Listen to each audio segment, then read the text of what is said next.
Aquele que odeia a sua vida neste mundo, preservá-la-á para a vida eterna. Eu sou o Ezequiel Gomes, você está no canal Vem Senhor Jesus, e hoje eu convido você a abrir a sua Bíblia no Evangelho de João, capítulo 12. E hoje nós vamos refletir sobre um único verso da Palavra de Deus, que é o verso 25 desse capítulo. Naturalmente, alguns de vocês podem estar assistindo o vídeo sem estar acompanhando assim com uma Bíblia e tudo mais, aí é só acompanhar ouvindo a leitura. Mas se alguém quiser acompanhar a leitura junto, fique à vontade. E aí, nesse texto, Jesus fala uma coisa assim muito intrigante, muito interessante, e que foi o motivo da minha reflexão agora nesse período de fazer o culto do pôr do sol da sexta para o sábado, que é quando eu estou gravando esse vídeo. A Carol está um pouco com dor de cabeça, com enxaqueca. Ela foi deitar e aí eu estou fazendo aqui o culto sozinho. E aí, aproveitando para fazer a minha reflexão do culto de pôr do sol, abri a Bíblia aqui de forma aleatória, estava lendo aqui um pouco da Bíblia, etc. E aí, dentre alguns textos, eu li João capítulo 12, e o verso 25 tocou profundamente no meu coração e acho que vale a pena a gente refletir a esse respeito aqui. Aí Jesus fala o seguinte nesse texto: quem ama a sua vida, perde-a. Mas aquele que odeia a sua vida neste mundo, preservá-la-á para a vida eterna. É impossível a gente ler a Bíblia, especialmente a gente que lê a Bíblia não só de uma perspectiva de estudo, mas numa perspectiva de fé, de ter Deus falando conosco mediante o Espírito Santo através da palavra, e a gente não relacionar o que a gente lê com as coisas que a gente está mais ou menos vivendo naquele contexto. E o que acontece? Eu chego nesse pôr do sol aqui, depois de 2 semanas muito intensas de atividade aqui no meu canal, especialmente em função aí de desdobramentos de polêmicas que têm existido dentro do universo adventista, e em função das quais o Ezequiel Gomes ele se posiciona e tem se posicionado. E aí tem um monte de reações da parte das pessoas, né? Tem a reação daquelas pessoas que conhecem o que a gente faz, confiam no que a gente faz, gostam do que a gente faz e dão total apoio. É isso aí, Ezequiel, você está correto, você está chamando o pecado pelo nome, você está agindo como um fiel atalaia de Cristo, de Deus, e que Deus continue te abençoando, e continue te usando, e te dê coragem, e te dê a ousadia para falar essas questões, a não se desanimar com os ataques, com as discordâncias, com as questões e tal, e vai, tudo positivo, tudo legal, louvado seja Deus. Só que, naturalmente, quando a gente aborda as questões polêmicas da igreja, é natural que muitas pessoas se sintam, assim, ofendidas, entristecidas, se sintam, assim, meio, nossa, o que está acontecendo?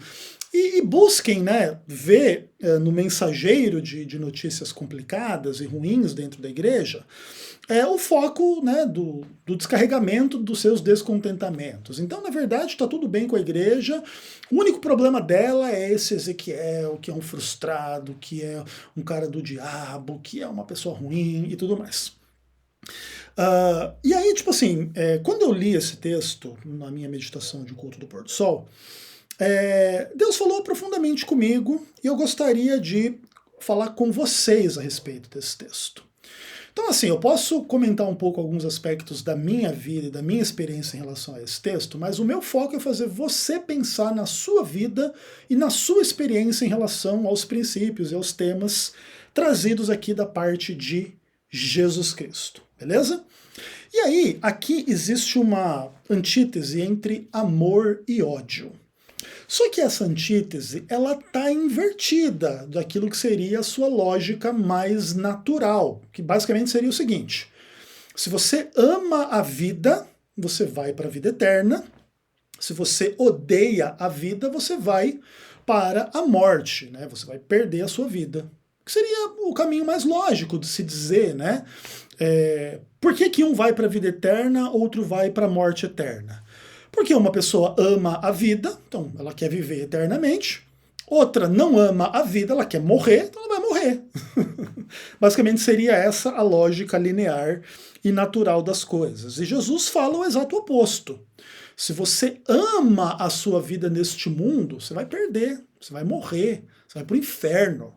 Mas se você odeia a sua vida neste mundo, você vai preservar a sua vida para a vida eterna.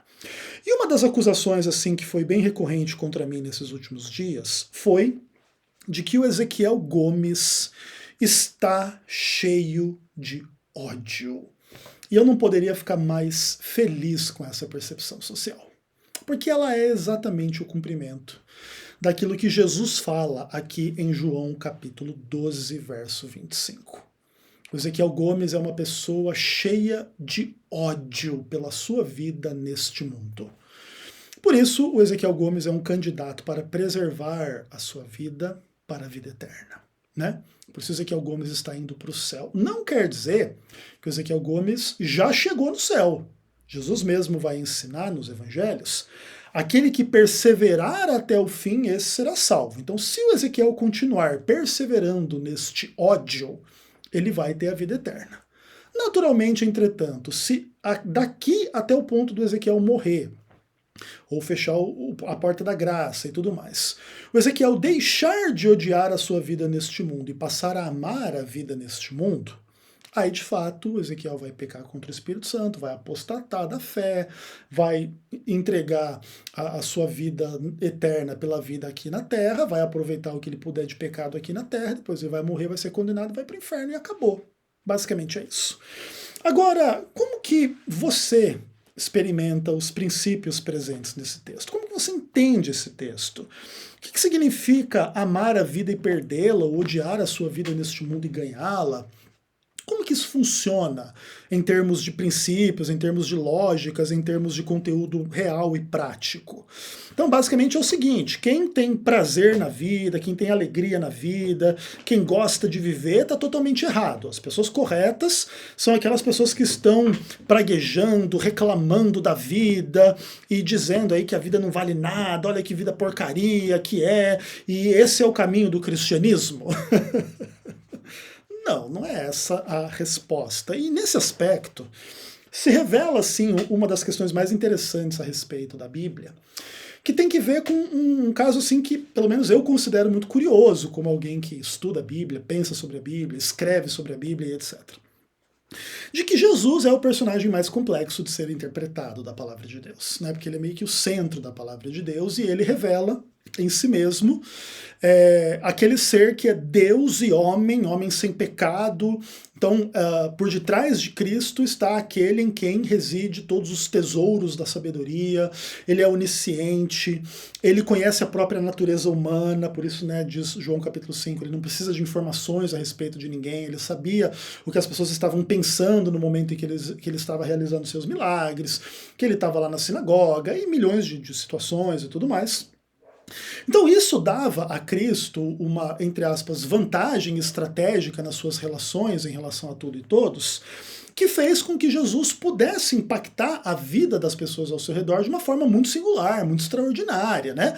Tanto que aí, ó, Jesus Cristo viveu numa época que não tinha internet, que não tinha máquina fotográfica, que sei lá o quê. Tipo assim, o que resta dele são relatos que não foi nem ele mesmo que escreveu, foram outras pessoas que escreveram a seu respeito. E ele é o personagem mais famoso da história humana, ainda que naturalmente precise ainda ser apresentado para alguns povos e tribos da terra aí que ainda não o conhecem, né, ou não conhecem algo da sua história.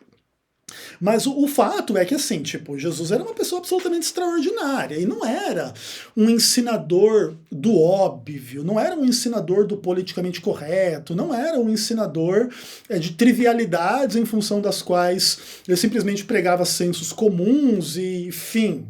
Jesus jamais teria provocado as reações que ele provocou, tanto nos seus discípulos quanto nos seus inimigos, se ele não fosse uma pessoa absolutamente provocadora, absolutamente pesada na hora de lidar com as questões, mas não, naturalmente, de uma forma negativa, né? Como ele é Deus, como ele é sem pecado. Então ele faz tudo isso da forma mais sábia, da forma mais amorosa, da forma mais inteligente que você puder imaginar. Então, por detrás das palavras de Jesus relatadas na Bíblia, você vai ter algo dessa inteligência superior, dessa personalidade que por detrás dela está o próprio Deus, a própria onisciência, aquele que de fato sabe do que está falando. E quando Deus, então, ele vai e fala uma coisa aqui desse tipo através da boca de Jesus Cristo revelado na Bíblia, então isso aqui naturalmente não é um senso comum, não é o óbvio do óbvio, não é uma coisa que você trate assim de uma forma trivial. Então, isto posto, leia o texto de novo. Quem ama a sua vida, perde-a, mas aquele que odeia a sua vida neste mundo, preservá-la-á para a vida eterna. A experiência da vida é uma das experiências, assim... Na verdade, não dá para dizer que é uma das experiências. A experiência da vida é a experiência mais extraordinária que alguém seja capaz de ter, porque é a experiência que contextualiza todas as experiências, né? Então, é a experiência singular que contextualiza todas as experiências plurais. Então, se você consegue sentir cheiro, se você consegue sentir sabor, se você consegue sentir tato, se você consegue enxergar alguma coisa, se você consegue ouvir, se você consegue se relacionar com o mundo, com pessoas, com histórias e realidades e etc e tal, é porque você tem a vida, você tem a consciência, você tem a história, você tem a sua origem, você tem o seu nascimento, você tem o seu desenvolvimento, até ser você aí que está assistindo o vídeo do Ezequiel Gomes, né? Então é isso, a vida é a grande experiência, é a experiência absolutamente mais maravilhosa que existe. Então por que a gente tem que odiar essa experiência para ir para o céu? Não deveria, na verdade, amá-la? E, inclusive, né, a própria lei de Deus, da parte daqueles que vão para o céu, não é amar a Deus e amar ao próximo? Isso não deveria implicar, inclusive, amar ao próximo como a si mesmo, que a pessoa ama a si mesmo e a sua vida neste mundo? Jesus está se contradizendo aqui com o que ele fala em João 12:25, com aquilo que ele ensina lá a respeito dos maiores mandamentos da lei, que é amar a Deus e ao próximo como a si mesmo. E aí, como é que é e como é que não é? Naturalmente, a gente pode gastar muito tempo tentando vislumbrar em que sentido se deve amar a vida e em que sentido não se deve amar a vida. Porque naquilo que Jesus recomenda, o amor a Deus, o amor ao próximo como a si mesmo, como a lei de Deus, naturalmente aqui estão incluídos todos os sentidos absolutamente positivos e recomendáveis daquilo que seja a experiência do amor, né? É o amor a Deus, é o amor ao próximo como a nós mesmos. E isso sim implica em amar a mim mesmo, a vida que Deus me deu, para que eu ame ao próximo, para que eu ame a Ele que me criou, e aí todos os princípios de amor, de comunhão, de fé, de justiça, de verdade, de pregação, de vida em família, de sexualidade, isso visto de forma positiva e tudo mais, estão incluídos aí no amor. E a vida é maravilhosa exatamente porque existe esse amor na vida, né? Sem amor na vida, a vida não faz sentido nenhum. E etc e tal. Todavia, o que acontece? O nosso mundo, assim como o texto de Jesus Cristo em João 12:25, ele meio que está de cabeça para baixo, né? Numa espécie de Stranger Things da realidade, né? E isso é bem interessante, assim, porque o que acontece? O nosso mundo, ele tem uma história de abandono de princípios divinos lá no início da sua história, em função do qual, né, desse abandono, se desenvolveu na história humana todo tipo de coisa contrária àquilo que seria a perfeita vontade de Deus, que deseja que a gente ame a si mesmo, ame ao próximo como a nós mesmos e ame a Deus. Então, o que acontece? O ser humano ele não perdeu totalmente a capacidade de ter prazer, ter alegria, ter amor, ter experiências positivas e tudo mais, mas em função da queda, o centro de ordenação desse amor, ele acaba sendo deturpado, ele acaba sendo corrompido, ele acaba sendo agora orientado não exatamente amando a Deus e ao próximo como a mim mesmo, mas no final das contas orientando o amor humano a si mesmo, independentemente tanto do próximo, muito menos de Deus, né? E aí a gente está falando de toda a experiência do egoísmo, da malícia, da vaidade, do orgulho, das transgressões sexuais, das questões assim, da violência, das questões que colocam o homem em contraposição à verdade, à vontade de Deus. E se alguém ama esta vida neste mundo, vai perder. É isso que quer dizer. Quer dizer que o nosso mundo está invertido. E se a gente se sente em casa no mundo invertido, a gente não tem lar no mundo que Deus preparou e para o qual os salvos estão indo. Por isso você pode amar a vida neste mundo. Tem gente que ama violência, tem gente que ama imoralidade sexual, tem gente que ama dinheiro, tem gente que ama tapinha nas costas, status social, tem gente que ama pensar ou imaginar ou saber que é melhor que os outros porque tem mais estudo, ou mais dinheiro, ou melhor aparência. Ou milhões de coisas que inflam o ego do ser humano centrado em si mesmo, no seu egoísmo, na sua maldade, malícia, vaidade, orgulho e tudo mais, certo? E no final das contas não é tão difícil entender o que Jesus estava querendo dizer.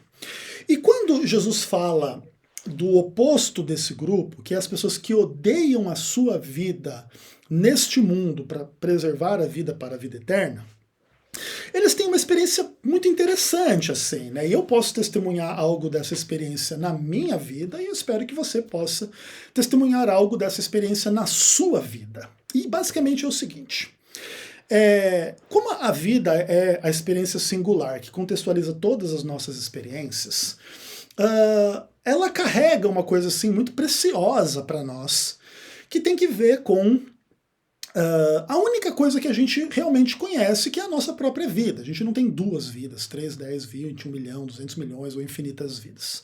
Pelo menos segundo a gente sabe, a gente tem uma vida. E essa vida, ela está sendo vivida nesse mundo invertido aí do Stranger Things da realidade, né? E aí o que acontece, cara? Tipo, por melhor que a vida seja, sempre resta um quê de insatisfação diante da realidade, que nos faz odiar a realidade, em função de uma questão que é muito interessante, que é o seguinte: o mundo tem potenciais que jamais serão atualizados enquanto as coisas forem como são, e os defeitos do mundo na realidade, eles propõem um desafio muito sério ao que é realmente positivo na vida e que tem o potencial realmente de ver a vida fazer sentido e que cria em nós, assim, essa raiva, esse ódio da vida neste mundo, né? Então vamos tentar ilustrar isso. Então beleza, viemos à existência como fruto do relacionamento sexual do nosso pai e da nossa mãe. Tivemos o nosso desenvolvimento intrauterino, nascemos, nos desenvolvemos e estamos aqui batendo esse papo. Eu falando e vocês ouvindo. Cada um teve a sua experiência nessa jornada muito louca e muito complexa e muito interessante de cada um, certo? Beleza. Então, o que acontece? Em função do momento atual da vida de cada um, e naturalmente eu não tenho a menor consciência de quem está vendo esse vídeo, de quem está refletindo profundamente sobre isso ou não, e etc., cada um poderia vislumbrar questões em função das quais, se o mundo fosse de determinada forma, o mundo seria muito melhor do que ele é. Por exemplo, vamos pensar que alguém que está assistindo esse vídeo está doente e pensa assim, cara, se eu tivesse com saúde nesse momento, a minha vida estaria bem melhor. Alguém pode estar sem dinheiro nesse momento, dizendo assim, pô, cara, se eu tivesse 500 milhões de dólares na minha conta, a vida estaria muito melhor. Alguém pode estar, sei lá, sozinho nesse momento, sem namorado, sem namorada, sem marido, sem esposa, sem filho, sem amigo, meio que sozinho no mundo, assim, e poderia pensar, se eu tivesse um namorado, uma namorada, um filho, sei lá, parentes ao meu redor, eu estaria mais feliz. E a gente poderia pensar em milhões de coisas, né? Por exemplo, se a gente estivesse comendo a comida predileta que a gente tem na nossa experiência de vida, nós estaríamos mais felizes. E um milhão de coisas, né? Se a gente tivesse os nossos pais que já morreram e aí a gente não tem mais acesso a eles, a nossa vida estaria melhor. Se nós tivéssemos acesso a, sei lá, tudo que a gente gostaria, a vida seria muito melhor do que ela é.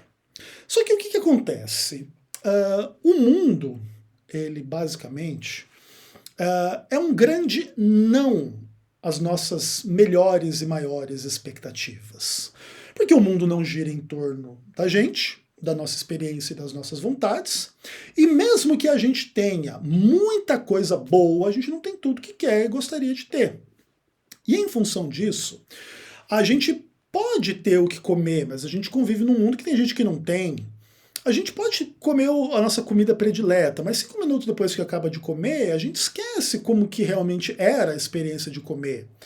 A gente pode ter uma experiência sexual maravilhosa com a pessoa que a gente ama e tudo mais, mas sei lá, depois a pessoa morre. Depois a pessoa nos abandona, ou a gente abandona ela, ou a gente morre, enfim, sei lá. E aí o que acontece? Tudo aquilo que, em tese, torna o mundo super legal e com umas perspectivas assim maravilhosas, né? Pô, é super legal a perspectiva do amor, da amizade, da sexualidade, do dinheiro, sei lá, da gente conquistar coisas boas e positivas. Mas tudo acaba tomando um tiro na cabeça no final das contas. Porque tudo morre, tudo acaba, tudo passa. E essa experiência de caminhar para a morte, de que tudo vai acabar na morte, ela é uma experiência que relativiza todas as coisas. E aí, no final das contas, tipo assim, o que se torna a vida? É como se a gente tivesse assim, um gostinho do que é amar e depois ter que amargar o fim eterno do amor, ou pelo menos se a morte for a morte eterna, né? A gente tem um gostinho de comer uma comida gostosa, mas no final das contas a gente vai estar num leito de uma cama com 80 e tantos anos, com ossos podres, cheio de câncer e morrer daqui 5 minutos, né? Não importa quantas comidas gostosas você tenha comido a sua vida inteira. Ou milhares, a gente poderia citar qualquer prazer e qualquer desgraça em função do qual a vida termina. Em função de acidente, em função de doença, em função de processo natural de envelhecimento, ou mesmo mortes não naturais, aí tomar um tiro, tomar uma facada, ser envenenado, e milhões de questões. Então, no final das contas, todo esse potencial da vida que não se concretiza na vida neste mundo, ele meio que tem que criar ódio na gente, mas esse ódio ele tem que estar direcionado a um aspecto muito importante de ser entendido que está no centro dessa discussão, que é o pecado que contaminou e matou todas as coisas. Por isso que quem não odeia a sua vida neste mundo, na qual contém pecado, não vai para o céu. Então, tipo assim, olha, o ódio contra o pecado na vida, em tudo o que envolve a vida, é condição sine qua non de cristianismo, ela é condição sine qua non de salvação. Quem não odeia a sua vida neste mundo, não vai para a vida eterna. Porque quem odeia a sua vida neste mundo vai preservar a sua vida para a vida eterna. Entende? Porque basicamente é o seguinte, é horroroso o fato de que Deus criou o mundo e a realidade e o pecado deu um tiro na cabeça do mundo e da realidade, porque o pecado nos leva à morte. Não importa o quão maravilhosa seja a vida. Inclusive isso relativiza todas as buscas dentro da vida. Não, eu vou buscar fama, eu vou buscar prazer, eu vou buscar grana, eu vou buscar saúde, eu vou buscar beleza, eu vou buscar milhões de coisas que a gente acha que é isso. Chegar no final, você pode conquistar o maior ápice de tudo aquilo que você busca, no final das contas, você vai ser uma pessoa morta. E fim. E isso, assim, acaba trazendo sobre nós a necessidade de refletir sobre isso que mata a gente e que mata todas as coisas que é o pecado. E isso também tem que ver muito com a nossa experiência dentro da igreja, né? Eu digo isso em relação a mim mesmo, da minha experiência. O Ezequiel ele é acusado de ser uma pessoa cheia de ódio contra a igreja e blá blá blá, e as pessoas não param para pensar. Não, na verdade o Ezequiel odeia a sua vida neste mundo na igreja. É horroroso você ter a realidade de uma igreja que no final das contas está morta, que no final das contas morre, porque ela é só um potencial não realizado. Porque o que acontece? Igreja infiel, igreja que maltrata os seus próprios líderes e membros em função de gente vagabunda e mau caráter, em que faz politicagem interna e etc e tal, é aquela coisa assim do tipo de você se deparar com uma coisa assim maravilhosa que se revela podre, estragada, horrível, e quem não odeia isso? Imagine você morrendo de fome no deserto, encontrar uma fruta que parece ser maravilhosa, aí você abre essa fruta, ela está absolutamente podre, cheia de verme. Quem não ficaria com ódio profundo dessa situação?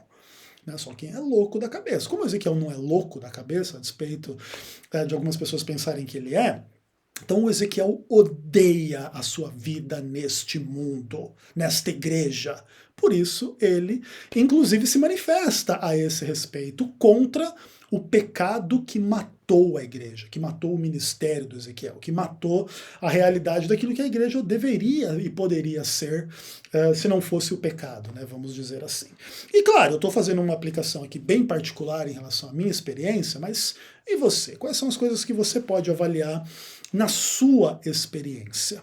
A mensagem de Jesus em João 12, 25, não é a mensagem de que você tem que reclamar e odiar tudo e todos para você ir para o céu. É óbvio que não é isso. Mas você deve odiar o pecado que há no mundo e que mata todas as coisas. Se você não faz isso, se você não transparece esse ódio, alguma coisa está errada, né? Porque talvez você não esteja realmente odiando essas coisas. Talvez você esteja até passando pano para essas coisas, você esteja até admitindo essas coisas, você esteja até deixando para lá essas coisas. E aí, no final das contas, você vai deixando tudo para lá, deixa como está para ver como é que fica. E a consciência vai se calando, e a gente vai deixando de ter a capacidade de odiar a nossa vida neste mundo, a gente vai amando a nossa vida neste mundo, e aí no final das contas a gente sabe onde esse caminho vai conduzir. Que eu e você não andemos por este caminho, porque o único caminho é odiar a própria vida neste mundo. Um abraço.